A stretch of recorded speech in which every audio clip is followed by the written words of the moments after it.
Esta é a sua rádio comunitária Noroeste FM, ZYU 973, operando em 105,9 MHz. Uma emissora comunitária da Associação de Radiodifusão Educativa e Comunitária Aliança de Amor, situada na Rua das Nogueiras, Vila Boa Vista, Campinas, São Paulo. Rádio Comunitária Noroeste FM, a verdadeira rádio pública.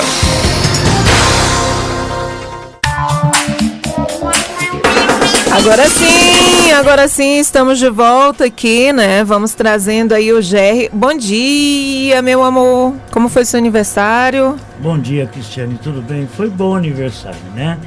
Você me deu um bolo, né? Um bolo, literalmente. Um bolo de presente de aniversário para um diabético. Você está fazendo curso para pastora, Cristiane? Tô não. Tá não? Não tô.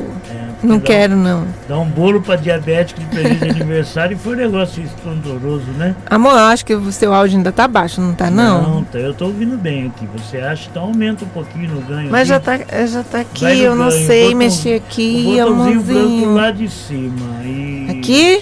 Pode ir. Vamos lá, vamos ver se melhorou, né? Agora melhorou, né, Cristiane? Melhorou sim. Agora melhorou. Então, Jerry, a gente está trazendo pela primeira vez um entrevistado com você, né? Nessa semana. Você vai ser meu entrevistador do Noroeste em Ação, é isso? Não, toda semana é um assunto importante. A gente vai debater aqui assuntos de interesse da cidade. E mais do que isso, né, Cristiane? Dando voz aos que não têm voz, né? Sim, legal. Por exemplo, o governo Jonas tem anunciado a volta às aulas, né? Nós temos 990 mortes por Covid-19 na cidade de Campinas, segundo fontes da própria prefeitura, na data de ontem. Certo. E o governo vem tentando flexibilizar agora também a volta às aulas, o que preocupa, e mais do que isso, a grande mídia, né, que recebe 16 milhões do governo Jonas, tem ouvido especialistas favoráveis, tem ouvido a própria Secretaria de Educação favorável e não tem ouvido os pais. Então a gente fica perguntando o seguinte, né? Que democracia é essa? Sim. Aonde não se tem a pluralidade de opiniões. E é por isso que nós chamamos o Renatinho aqui, que ele é nosso colunista de conjuntura nacional, e ele também é membro, né? Do Conselho de Escola do Geni Rodrigues, uma escola aí na cidade de Campinas, e também movimento de pais contra a reabertura das escolas. E o Renatinho também fez aquele movimento Quero Creche, né? Lembra? Isso, do movimento Quero Creche, há um tempo atrás e tal. Mas enfim, eu estou com o Renatinho aqui na linha, que ele vai falar. Bom dia, Renato, seja bem-vindo a mais uma vez à Rádio Noroeste. Bom dia, amigo. Bom dia, Jerry. Bom dia, Cris. Obrigado pelo espaço aí que vocês estão abrindo para nós. Bem-vindo. Ô Renatinho, pelo que eu percebo, né, você é um cara que sempre estuda, sempre polemiza, né, e mais do que isso traz sempre um debate muito grande a ser feito sobre várias coisas. Vocês, na condição de pais, por que vocês são contra a volta às aulas proposta pelo governo Jonas Donizete? Por um motivo muito básico, não tem segurança.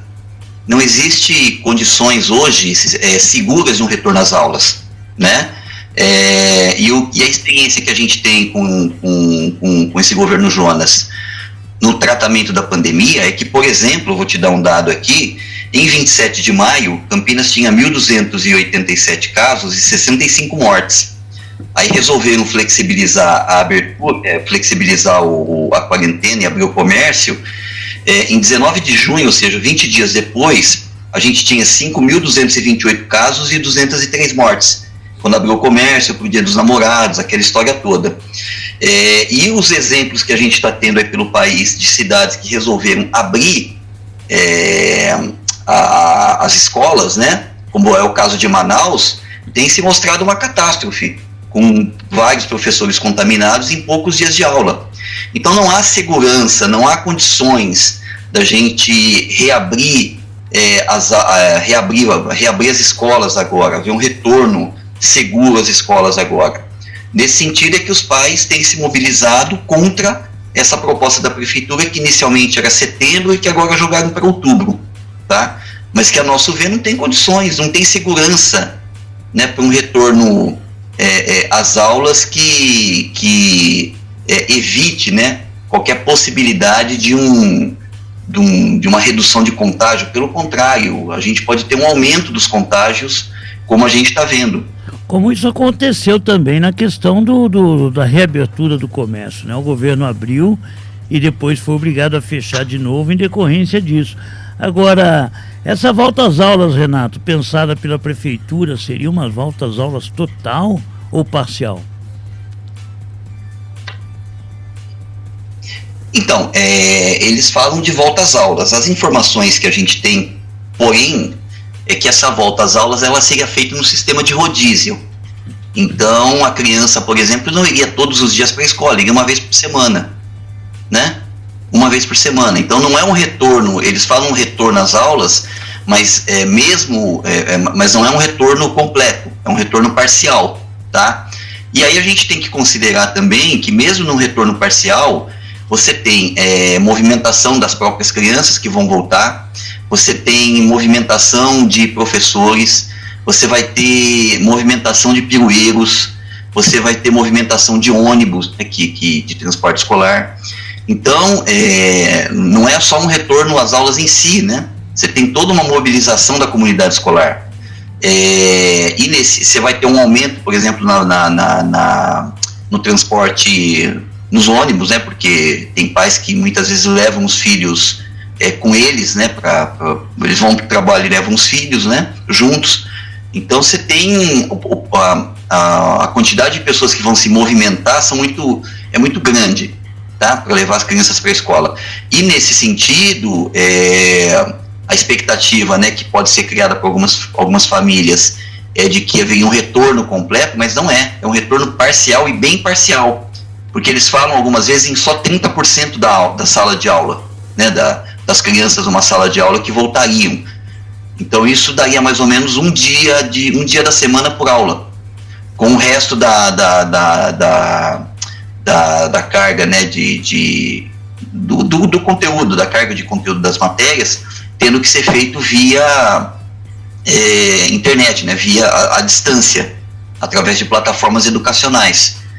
Tá? Uma parte importante, né, eles estão falando em até 30%, né, tendo que ser feitas pela internet, né? Então mesmo esse retorno ele não é total e vai haver, de certo modo, uma sobrecarga também para as famílias, no sentido de que elas teriam que começar a acompanhar, né, as atividades curriculares dos filhos tendo que ser feitas pela internet.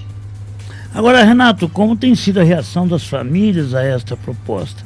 Vocês já fizeram algumas reuniões, fizeram conversas com a prefeitura?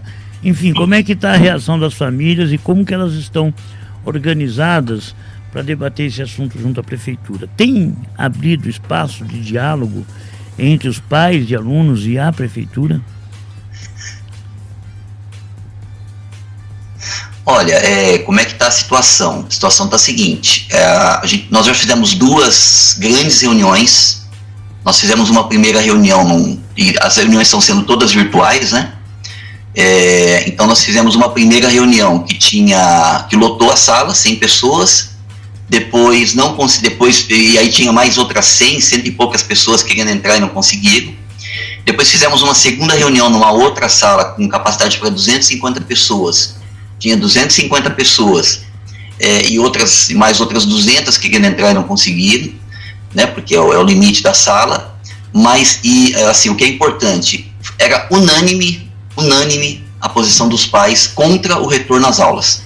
Tá? Os pais não querem o retorno às aulas, os pais não se sentem seguros, até porque a gente tem várias crianças, por exemplo, com problema respiratório, com bronquite, com asma, criança e às vezes a família tem 2 filhos que têm problemas similares. Temos crianças, por exemplo, com problemas, alguns problemas de saúde que podem, né, ser agravados. A gente sabe como é que é a situação assim, da moradia no nosso país. Tem famílias que vivem com bastante pessoas dentro de uma casa, tem os velhos, né? Então são todas questões que têm preocupado os pais e que têm levado os pais ao seguinte: não há condições de segurança, é melhor perder um ano do que perder a vida de uma criança ou de algum parente, né, de algum membro da família, por causa de uma contaminação que a criança pode trazer da escola, né? Inclusive a posição de alguns pais tem sido muito clara: olha, sem vacina, sem escola. Enquanto não tiver uma vacina que pode ser aplicada, que vai imunizar as crianças, vai impedir que elas se contaminem, que elas transmitam, né, o vírus, não há condições de retorno às aulas. Nós temos que trabalhar com essa perspectiva, né, porque não é uma situação que não dá para a gente quantificar. Vai morrer, sei lá, vai voltar 50 mil crianças às aulas, mas a proporção talvez de morte é de que seja 50. Isso é absurdo você, né, querer quantificar isso. Agora, do ponto de vista da prefeitura, né, até o momento, Gerry, a gente não tem uma iniciativa, um contato, seja da Secretaria de Educação, seja da prefeitura mesmo, do prefeito, no seguinte sentido: não, vamos chamar esses pais, vamos conversar, vamos ouvi-los, né? Não tem nada. A única coisa que a gente sabe é que a secretária já recebeu parece que um grupo de advogados aí, ou um escritório de advocacia que representa as escolas particulares. Agora, a comunidade escolar, tá, que é quem está sob direta gestão, né, e administração da secretaria, nada. Nenhum contato, nenhum nenhum comunicado do tipo: o que vocês estão pensando? Nada. Só uma questão de esclarecimento, Renato. Quando você fala, por exemplo, que recebeu representantes, advogados das escolas, não são de pais, né? São dos donos de escola, é isso? Sim, são dos donos das escolas, não são... Porque é bem provável que nem os pais dessas crianças, né, das escolas particulares, provavelmente nem eles querem o retorno às aulas, tá? Se a gente tomar como medida a posição dos pais das escolas cujos filhos estão nas escolas públicas, eu acho que nem esses pais das escolas privadas querem o retorno. Certo, tá? Isso está sendo pressão das escolas particulares sobre a prefeitura, que cedeu. Cedeu em que sentido? A volta às aulas também nas escolas particulares? Cedeu a volta às aulas, já está anunciando a volta às aulas das escolas particulares de 8 de outubro e mais. Tem um áudio que está circulando, que a gente não sabe a veracidade dele ou não, mas que é uma pessoa que se diz representante aí desse escritório que negociou com a prefeitura a volta às aulas, e que está falando no áudio também de compra de vagas remanescentes por parte da prefeitura, né? Então isso é muito grave, né? Porque além de negociar o retorno às aulas, o que é uma temeridade nessa circunstância que a gente está vivendo, quer dizer, a prefeitura ainda vai disponibilizar um dinheiro, tá, que não tem, porque a arrecadação caiu, para comprar vaga remanescente dos caras que querem voltar às aulas e que também vão voltar às aulas com capacidade diminuída. Eles não vão voltar com 100% da capacidade. Agora que você tem uma proporção. Então, quer dizer, além dessa situação, você ainda vai financiar as vagas remanescentes. Ô, Renato, então uma situação surreal, né? Esse debate, Renato, sobre a questão da privatização das escolas, vamos dizer, das vagas, é um debate que a gente não propôs aqui, claro, com a sua presença aqui, mas você deve estar por dentro desse debate. O governo está deixando de construir creche para poder atender o setor privado com as suas vagas, né, que não foram preenchidas, ou seja, comprando vagas em creche e achando isso bonito ao invés de construir mais creches para a população. Há uma privatização do ensino nessa questão que está bem dado, ou seja, o Estado, ao invés de construir creches, ele repassar para a iniciativa privada essa situação através de uma barganha em dinheiro. Você acha que essa é a melhor política, Renato, a privatização das creches? Aí vamos por partes. Primeiro, assim, a gente quer saber se esse áudio que está circulando, a prefeitura tem que vir a público e dizer: ele é real? É real isso, que vai ser comprado vaga? Que a prefeitura vai comprar as tais vagas remanescentes? Né? Então, primeiro lugar é isso. A Secretaria de Educação, ela tem que vir a público e esclarecer. É isso mesmo? O acordo que vocês fecharam com as escolas privadas é isso? Né? Então, eu acho que primeira coisa é isso, né? Para a gente, enfim, para a gente saber o que eles estão fazendo, tá? Nesse contexto aqui. Então, acho que, em primeiro lugar, a Secretaria tem que virar público e dizer isso. Segundo, que é importante também, a gente, que é o que você falou da privatização da educação, assim, já faz tempo, né, que tem essa proposta de privatizar, e de certa maneira a educação, uma parte da educação no Brasil, ela já é privatizada com as escolas particulares, né, ou seja, a gente não tem um sistema público de ensino que abarque todas um sistema público de qualidade, é claro, né, que abarque todas as classes sociais, né. O pessoal fala muito de democracia, acho que um princípio da democracia era todas as crianças, rico ou pobre, branco ou negro, não importa, estudar numa mesma escola pública, né? Para mim, isso é um princípio da democracia, todo mundo começando de condições iguais, estudando na mesma escola, né? Com o mesmo conteúdo, com a mesma estrutura. Então isso, assim, a gente já tem uma certa correndo paralelo à educação pública, uma educação privada, né? E que a preocupação nossa é que essa educação privada, ela comece a aproveitar essa situação da pandemia para entrar, por exemplo, na venda de conteúdos.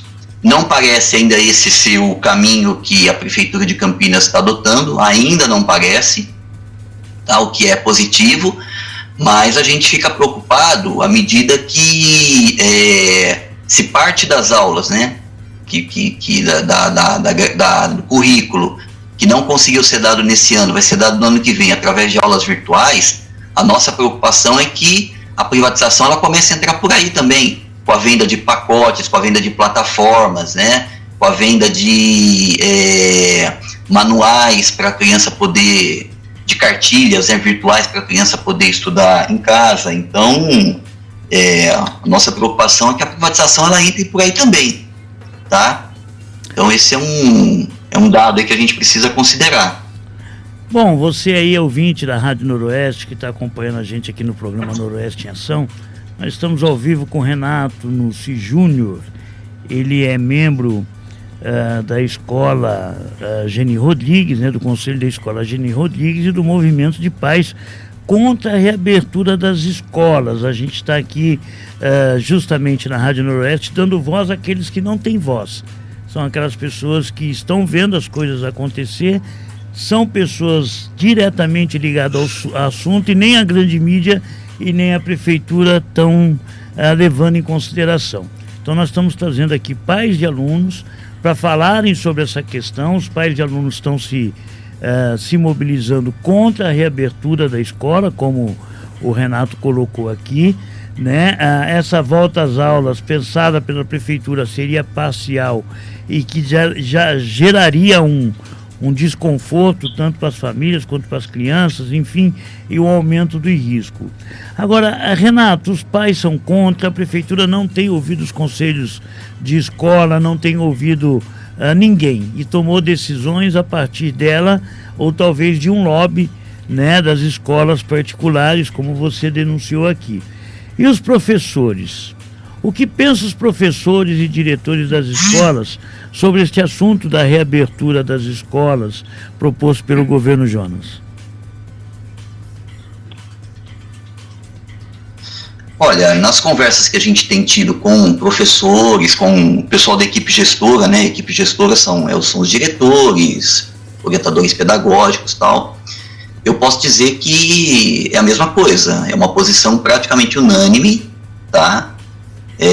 Em que eles são contra o retorno, né? Até porque a gente tem uma proporção aí de professores, por exemplo, que têm comorbidades, então eles não poderiam, parece que inclusive a prefeitura reconhece isso, e até onde a gente está sabendo, ela também garantiria que esses professores não voltassem às aulas, né? Para evitar que eles se contagiassem e tal. Mas a questão assim, é que, de qualquer modo, né, a posição de professores, tá, e das equipes gestoras é de ser contra a volta às aulas, tá? Isso é uma posição também que eu posso dizer para você que é quase unânime, né? Ser contra a volta às aulas. Não há, eles também não estão seguros disso. A questão é que para eles talvez essa posição é mais difícil por conta também de uma relação de emprego que eles mantêm, né? Nós pais temos uma relação que somos usuários do sistema público, né, de educação. Então a gente tem, digamos, um pouco mais de liberdade, né, para reivindicar e para cobrar isso. Até porque a prefeitura não poderia, por exemplo, cancelar a matrícula da minha filha, isso é impensável. Mas no caso de um trabalhador da educação, existe o vínculo de emprego, tá? E nesse sentido, eles ficam muito preocupados em se manifestarem abertamente, tá, com medo de algum tipo de retaliação, de assédio, não é? De responder algum tipo de DPDI, né, que é o processo interno. Então eles têm essa preocupação. Mas de qualquer maneira, nos fóruns onde eles estão se reunindo, eles estão se manifestando também. E a manifestação é essa: somos contra a volta às aulas. Tá? E aí eu acho que é importante que dizer, Jerry, que aí muitas pessoas podem estar pensando o seguinte: então os professores não estão fazendo nada. Não, eles estão, né? Porque a prefeitura criou, e aí eu acho que foi uma atitude correta, né? Mas também que foi uma construção de toda a rede, né? Ou seja, não foi só uma iniciativa da prefeitura, que são as chamadas atividades mitigadoras, né? Que são atividades pela internet, tal, que os pais que as crianças estão fazendo, mas que não tem esse caráter de aula mesmo, né? São atividades para a criança manter o vínculo com a escola, né? E os professores estão produzindo conteúdo para isso, não é? Estão trabalhando de casa, então, ou seja, os professores também estão trabalhando ainda que remotamente, né?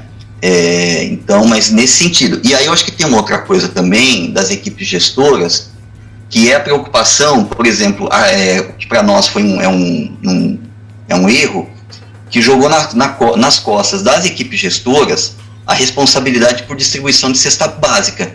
A prefeitura criou, e aí eu acho que as equipes gestoras estão fazendo que correta, né? Mas também essas entregas de cesta básica, elas estão gerando aglomeração, estão gerando um atendimento constante, né? Ou seja, não tem um horário marcado, pré-fixado para as famílias irem buscar cestas, tá? Ou seja,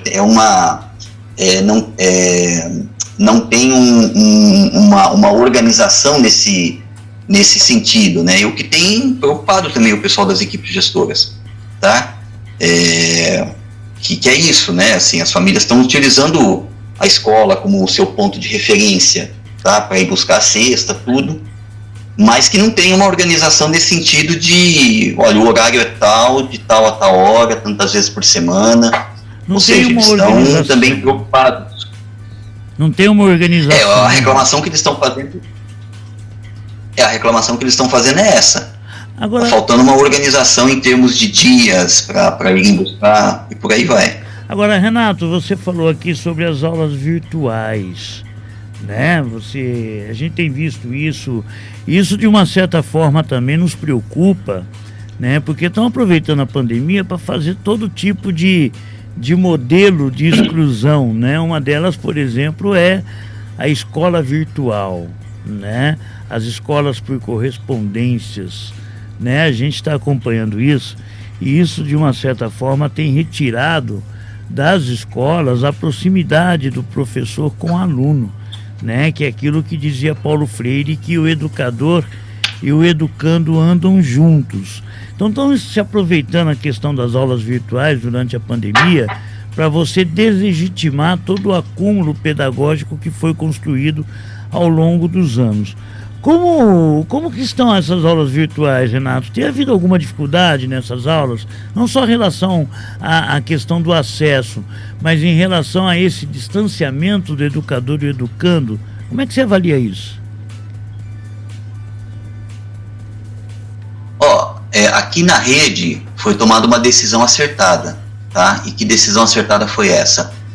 Não vai ter aula, assim, no sentido de que as crianças vão ter que ficar em frente ao computador 3, 4 horas por dia, assistindo a aula com o professor. Não tem isso, que foi uma atitude correta, tá? Isso nós temos que admitir, reconhecer, que foi uma decisão tomada não só pela secretaria, mas pelo Fórum Municipal. Eu acho que o Fórum Municipal de Educação também participou, se eu não me engano, ou pelo Conselho Municipal de Educação, acho que foi, eu não tenho certeza, mas acho que foi pelo Conselho, mas que foi uma medida correta. Assim, nós não vamos ter aula no sentido como a rede estadual está fazendo, é o que a prefeitura está chamando de atividade mitigadora, ou seja, é só para você, são atividades pelas quais as crianças vão manter o vínculo com a escola, elas vão perder completamente o vínculo, tá? O que para a gente é positivo, né?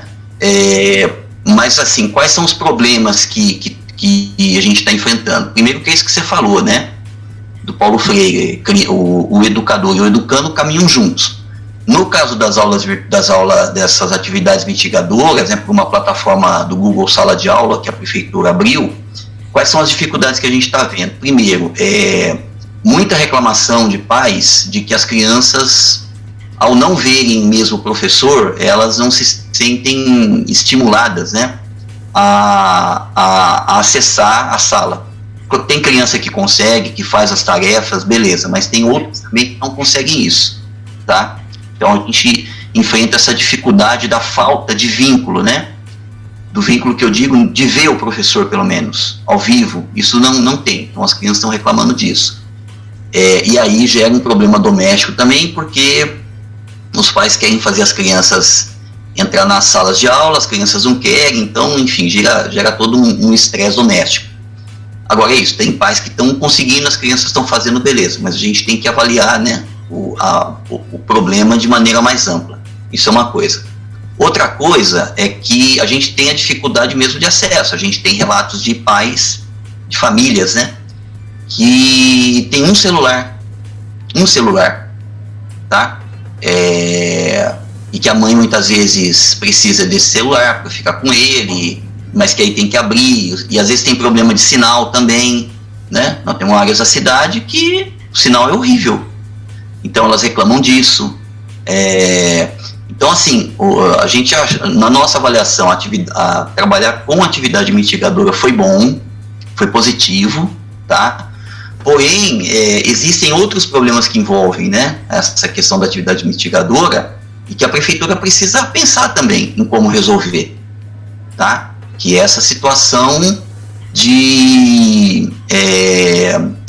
da falta do contato, né, com o professor, que a gente tem visto isso, muitos pais reclamarem, e da própria falta do contato de instrumento físico para isso, né? Tem famílias, por exemplo, que tem 2, 3 filhos, e aí e tem um computador, né?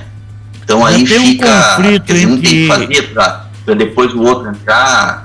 Já tem um conflito entre eu e a Cristiane com um computador, né, caseiro. Imagine como é que seria uma família com 5 filhos. Realmente, Renato. E aí tem essa situação, por exemplo, de família que não tem computador, não tem notebook, então usa o celular, usa um tablet. Correto. Né? Então, e tá encontrando dificuldade para entrar, porque se no computador já é meio chato, né, você ter que fazer as atividades pelo computador, algumas crianças estão tendo que entrar no celular com uma tela muito menor. Então a gente, enfim, é isso, foi correto ter só atividade mitigadora, porém,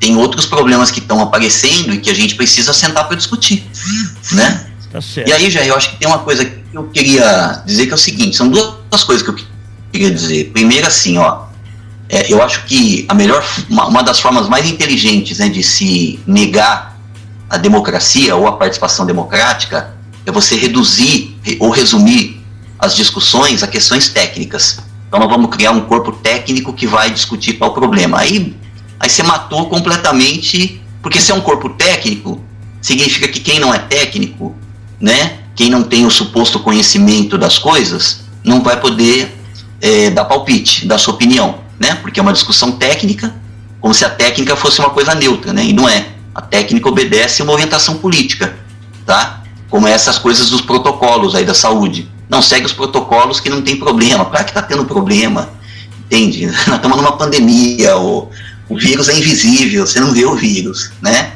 Então, eu acho que tem uma questão aí que é o seguinte, nós queremos participar dessa discussão, tá? Não dá para essa discussão ser feita apenas por técnicos da prefeitura, de volta ou não volta às aulas. Claro. Né? Por isso que a Rádio Noroeste, Por isso que a Rádio Noroeste, Renato, abriu justamente o espaço para aqueles que não têm vozes. Seja voz na mídia, seja voz no debate com a prefeitura, porque a prefeitura não tem reconhecido os conselhos como legítimos, seja o Conselho de Saúde, de Educação, de Segurança Alimentar, enfim. E o papel nosso é colocar vocês nesse circuito do debate, né? Afinal de contas, vocês é que necessitam do serviço público, né? E não os especialistas, talvez nem tanto, né? Por isso que a gente coloca vocês no circuito justamente para entender, olha, o que pensam os pais dos alunos sobre a volta às aulas propostas pelo governo. Na grande mídia só está o especialista e a prefeitura. E por que se coloca isso? Claro, tem um contrato, né? São 16 milhões para a grande mídia. Então é óbvio que faz parte do projeto da mídia, que não é nada plural, de tirar vocês, porque senão se corta os 16 milhões. Renato, eu quero agradecer muito a sua participação aqui no programa Noroeste em Ação. Nós vamos cumprindo o papel de dar voz aos que não têm vozes. Campinas já tem 990 mortes por Covid-19. Possivelmente nesse final de semana atingiremos 1.000 mortes, né? E o parâmetro não deve ser, em hipótese alguma, a economia. O parâmetro não deve ser a pressão das escolas particulares. O parâmetro para a reabertura não deve ser nenhum posicionamento econômico, mas assim, posicionamentos da sociedade, posicionamentos da comunidade de medicina, que entende que é necessário manter o isolamento social. E nós colocamos você aqui justamente para dizer o seguinte: não queremos a reabertura da escola. A posição de vocês é a mesma da rádio. Suas considerações finais, Renato? Não, primeiro eu acho que agradecer o espaço, Jé, a você, a Cris, né? Dizer que segunda-feira vamos ter uma... Alô, Renato? Caiu. Estamos aguardando aqui. Então, o debate é sobre a volta às aulas ou não. Né? Então, a gente vai ter novamente essa discussão na segunda-feira. A internet deve estar falhando. A internet pois dele, Cristiane, né? Mas é isso, né? A gente eu acho no blog, né, no site da rádio. Então, acho que tem isso. Acho que é uma questão. Outra questão que é importante é reivindicar mais uma vez que a gente precisa discutir, a prefeitura precisa conversar com a gente, porque tem outras questões também aí, Jerry, impactos disso futuros, porque, por exemplo, as crianças não estão tendo aula agora. Então, até onde a gente está entendendo, essas aulas que não tiveram esse ano serão repostas nos anos seguintes. Mas como que isso vai ser reposto? De que maneira? Né? E se a criança sai da escola da rede municipal e vai para a escola do Estado, ela vai perder essa reposição, né, de matérias, porque o Estado está tocando matéria, não tem, para eles, é como se a pandemia não tivesse existido, né? Então, assim, tem muitas questões que a gente precisa conversar, e a prefeitura precisa se abrir, né? Precisa democraticamente discutir com a gente, entende? Não dá para ela discutir só com quem concorda com ela, tá? Aí é fácil, entende? Discutir com quem concorda comigo é tranquilo. Tem que conversar com a gente. Nós somos usuários do sistema. A gente sustenta essa rede com os nossos impostos, né? E a gente quer defender, porque essa rede, na nossa opinião, é uma rede com os seus problemas, é óbvio, né? Nada é perfeito, mas é uma rede que a gente defende, nós pais defendemos, que a gente tem muito carinho por essa rede pública de educação. E a gente quer ver ela melhorar cada vez mais. E queremos que seja respeitado o princípio o princípio da educação pública no Brasil, que é a gestão democrática.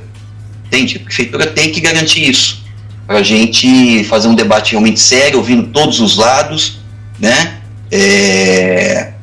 E pautando as suas decisões por esse debate. Eu acho que isso que é o importante. Tá certo. Ouvimos então Renato Nussi Júnior. Ele é também colunista aqui da Rádio Noroeste sobre conjuntura nacional, Cristiane, falando sobre a questão da proposta do governo Jonas de flexibilizar, ou seja, de garantir as voltas às aulas sem um debate ampliado com pais, alunos, professores, enfim, ouvindo apenas técnicos e especialistas, como se a sociedade ficasse à margem de todas as decisões relativas a essa pandemia. O papel da Rádio Noroeste foi cumprido, de abrir espaço aos pais, aos alunos, aos professores, enfim, e a gente não vai encerrar esse debate aqui, né? Se a condição da prefeitura continuar sendo esta, né, de ser intransigente, intolerante nesse debate, a gente vai abrir os microfones quantas vezes for necessário para debater realmente vale a pena abrir, flexibilizar para que crianças e adolescentes voltem a estudar, mas sem a garantia de uma saúde, sem a garantia de isolamento social, sem a garantia total de que elas vão estar imunes à Covid-19. A Rádio Noroeste é pela vida e não pelo lucro. É com você, Cristiane. Obrigado, Renato. Obrigada, Renato. E valeu, obrigado, Jack. Lembrando que o Renatinho tem uma coluna... Valeu, Cris, obrigado pelo espaço. Obrigada, amigo. Lembrando que o Renatinho tem uma coluna toda terça-feira aqui, né, na Noroeste, certo? Hoje é a coluna de esportes, né? A qualquer momento a gente está trazendo aí a coluna de esportes, mas o Jair vai estar com a gente toda semana, né? Enquanto durar a pandemia e ele estiver aqui em casa... Né, Jair? Pode ter certeza que eu vou estar sempre do seu lado, Cristiane. Eu vou estar pegando no seu pé para fazer as entrevistas.